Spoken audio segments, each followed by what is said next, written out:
El dinero no es el tema. Tú eres el tema.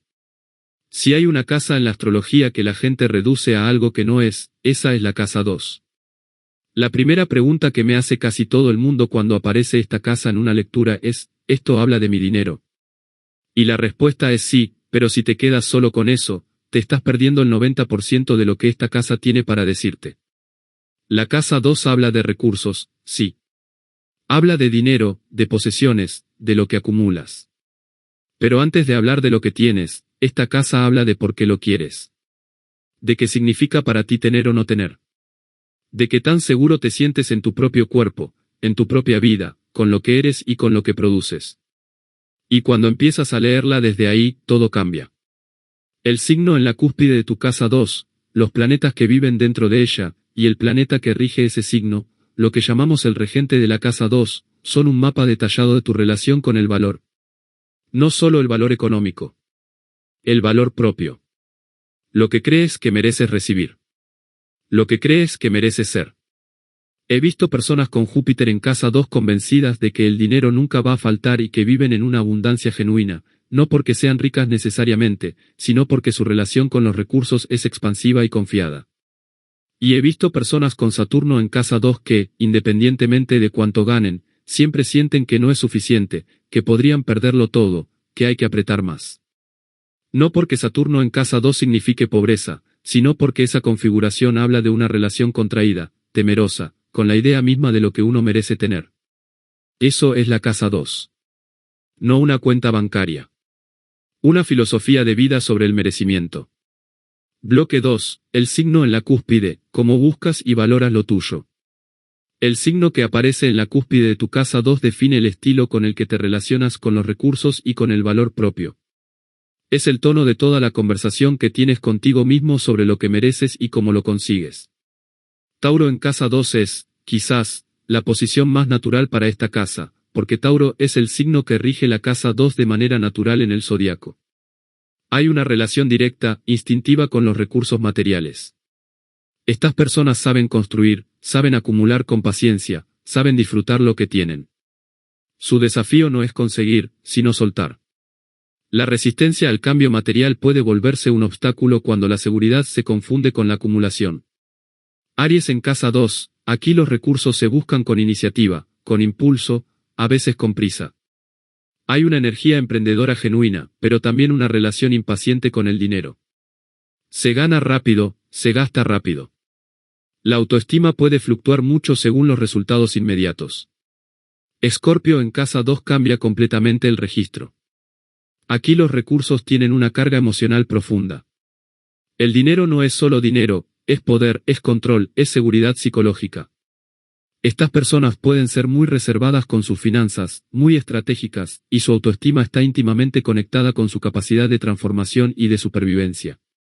Piscis en casa 2 es fascinante porque produce una relación con los recursos que es, con frecuencia, poco lineal. El dinero llega de maneras inesperadas, a veces difusas. La autoestima puede ser porosa, difícil de anclar en cosas concretas. El trabajo de estas personas suele ser aprender a valorarse sin depender de la validación externa. Acuario en casa 2, los recursos se buscan de maneras no convencionales. El valor propio está conectado con la originalidad, con ser diferente, con aportar algo único al mundo. El dinero puede ser irregular, pero la relación con él es generalmente desapegada, poco materialista en el sentido convencional. Podría ir signo por signo, pero lo que quiero que entiendas es el principio. El signo en casa 2 no te dice cuánto vas a ganar. Te dice cómo piensas sobre lo que mereces ganar. Bloque 3, autoestima y recursos, la conexión que nadie te explica. Aquí es donde la astrología psicológica se vuelve verdaderamente poderosa, porque la casa 2 revela algo que la mayoría de las personas no conectan conscientemente, la autoestima y la economía personal están profundamente relacionadas. No de manera mecánica, no en el sentido de si tienes alta autoestima serás rico. Sino en el sentido de que lo que crees que mereces tener, recibir y acumular es un reflejo directo de lo que crees que mereces ser. Cuando trabajo con alguien que tiene dificultades económicas crónicas, no por falta de inteligencia, no por falta de trabajo, sino por una incapacidad recurrente de sostener lo que construyen, lo primero que miro en su carta no son los planetas en casa 8 ni los aspectos de Júpiter. Miro la casa 2. Y casi siempre hay ahí una historia de valor propio interrumpido. Venus como regente natural de Tauro tiene una conexión directa con la casa 2, y cuando Venus está en posición difícil en la carta, ya sea por aspectos tensos con Saturno, Plutón o Neptuno, suele haber una herida en la capacidad de recibir. No de dar. De recibir. Muchas personas con esta configuración son extraordinariamente generosas con los demás y terriblemente restrictivas consigo mismas. Regalan su tiempo, su energía, su conocimiento, a veces literalmente su dinero, y luego sienten que lo que les llega a ellos no es suficiente o no lo merecen. Y esto tiene raíces en la infancia, casi siempre. La casa 2, como la casa 1, se construye en los primeros años de vida. Los mensajes que recibimos de pequeños sobre el dinero no crece en los árboles, no somos de los que tienen eso, pedir es de mal educado, quedan grabados en nuestra relación inconsciente con los recursos. La astrología no crea esos mensajes, pero sí los describe. Y verlos descritos en la carta con tanta precisión puede ser el primer paso para empezar a cuestionarlos. Hay también una dimensión corporal en la casa 2 que merece atención. Los recursos de la casa 2 no son solo financieros. Son también los recursos personales, la voz, los talentos, las habilidades, la energía. Todo lo que uno puede ofrecer al mundo desde sí mismo. Y en ese sentido, la casa 2 también habla de cómo usas tu cuerpo y tus capacidades como herramientas de sustento. Un artista con Neptuno en casa 2 puede tener un talento extraordinario pero una relación complicada con monetizarlo, porque en su sistema de valores, el dinero y el arte puro no deberían mezclarse. Esa tensión es casa 2 pura. Bloque 4, planetas en casa 2, los inquilinos que definen tu economía interior. Cuando hay planetas en la casa 2, la relación con los recursos se vuelve más específica, más intensa, más personal. Cada planeta añade una capa de significado que va más allá del signo en la cúspide. Venus en casa 2 es una posición de afinidad natural. Hay una capacidad real para atraer recursos, para generar belleza y convertirla en valor. Estas personas suelen tener buen gusto y una relación placentera con las posesiones. El desafío es no confundir el valor propio con las cosas que poseen o con cómo se ven. Júpiter en casa 2 expande todo lo que toca. Hay generosidad, hay abundancia como actitud de vida, hay una fe básica en que los recursos van a estar. El riesgo es el exceso, gastar demasiado, comprometerse financieramente más allá de lo sensato, o asumir que la abundancia es un derecho que no requiere responsabilidad. Saturno en casa 2 es, como mencioné en la introducción, una de las posiciones más complejas en términos psicológicos. No significa escasez garantizada, pero sí una relación muy seria, a veces muy ansiosa, con los recursos. Estas personas trabajan muy duro por lo que tienen, valoran la seguridad material por encima de casi todo, y a veces no pueden disfrutar lo que han construido porque siempre están mirando hacia lo que podría faltar. El trabajo con Saturno en casa 2 es aprender a confiar en la propia capacidad de sostén, no solo en el saldo bancario. Plutón en casa 2 produce transformaciones radicales en la relación con los recursos a lo largo de la vida. Puede haber periodos de gran acumulación seguidos de pérdidas importantes. La relación con el poder y el control a través del dinero es un tema central.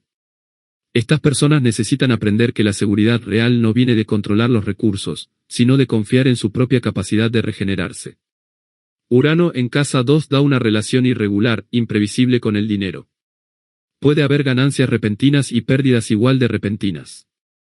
El ingreso suele venir de caminos poco convencionales, y cualquier intento de forzar una estructura financiera muy rígida suele terminar con esa estructura rompiéndose. El camino de esta posición es hacer las paces con la inconsistencia y encontrar libertad en la flexibilidad. Mercurio en casa 2 vincula la inteligencia verbal y la capacidad de comunicación con la generación de recursos. Estas personas suelen ganar dinero a través de la escritura, la enseñanza, el comercio, la negociación. La autoestima está conectada con la agudeza mental y la capacidad de articular ideas con valor. Lo que une a todas estas configuraciones es esto: el planeta en casa 2 no es solo un indicador económico. Es una descripción de qué tipo de energía necesitas movilizar para sentirte valioso en el mundo. Bloque 5, posesiones, apego y el arte de soltar. La casa 2 no solo habla de lo que acumulas. También habla de cómo te relacionas con esa acumulación. Y esa relación, cuando no es consciente, puede convertirse en una de las cadenas más sutiles que existen. El apego a las posesiones es un tema filosófico tan antiguo como la humanidad. Y en astrología, la casa 2 es donde ese apego tiene su dirección postal. Cuando la identidad está demasiado fusionada con lo que uno tiene, cuando el soy lo que poseo opera de manera inconsciente, cualquier pérdida material se vive como una pérdida de identidad. Y eso puede ser devastador. He visto esto en personas con configuraciones muy fijas en casa 2, especialmente con Tauro o Escorpio en la cúspide, o con planetas como Saturno o Plutón dentro de ella. No es que no puedan soltar. Es que soltar se siente como borrarse a sí mismos. El trabajo en esos casos es desarrollar una identidad que no dependa de los recursos externos para sostenerse. Y aquí entra algo importante que pocas veces se menciona, la casa 2 también habla del cuerpo como posesión. Tu cuerpo es, en cierto sentido, tu primera posesión. La primera cosa que es tuya en este mundo. Y la relación que tienes con tu cuerpo, si lo cuidas, si lo descuidas, si te sientes cómodo en lo ajeno, está conectada con la casa 2 y con el planeta Venus. Cuando alguien tiene una relación muy complicada con su cuerpo, con comer, con el placer físico, con descansar, muy frecuentemente hay ahí una conversación pendiente de tener con la casa 2. El signo opuesto a la casa 2 es la casa 8. Y esa oposición es significativa, la casa 2 es lo mío, lo que yo controlo, lo que yo produzco. La casa 8 es lo del otro, los recursos compartidos, lo que no puedo controlar. La tensión entre estas dos casas es la tensión entre la autonomía y la interdependencia. Y resolverla conscientemente es parte del trabajo de madurez que la casa 2 nos propone. Bloque 6, cierre, mereces lo que crees que mereces. La casa 2, en su núcleo, es una pregunta. Y la pregunta es esta, ¿cuánto crees que mereces? No en abstracto. No en teoría. En la práctica diaria. En cómo negocias tu salario. En cómo recibes un elogio. En si puedes darte un descanso sin sentirte culpable. En si puedes invertir en ti mismo sin sentir que es un gasto que no te corresponde. Esas respuestas están escritas en tu casa 2. Y lo que la astrología nos ofrece al leerla no es un destino económico fijo. Nos ofrece un espejo. Un lugar donde ver con claridad qué creencias sobre el merecimiento estás operando, muchas veces sin saberlo, y que están dando forma a tu realidad material de maneras muy concretas. He trabajado con personas que han transformado completamente su relación con el dinero no cambiando sus estrategias financieras, sino cambiando lo que creen sobre sí mismos. No porque la astrología sea magia, sino porque cuando ves claramente el patrón, tienes la oportunidad de elegir si quieres seguir sosteniéndolo. La casa 2 no te dice cuánto tendrás. Te dice que necesitas sanar en tu relación contigo mismo para poder recibir lo que realmente mereces. Y eso, en mi experiencia, vale más que cualquier predicción financiera. En el próximo capítulo vamos a entrar en la casa 3, que es donde la mente empieza a moverse, a comunicar, a conectar con el entorno inmediato. Un cambio de territorio, pero igualmente revelador. Hasta entonces.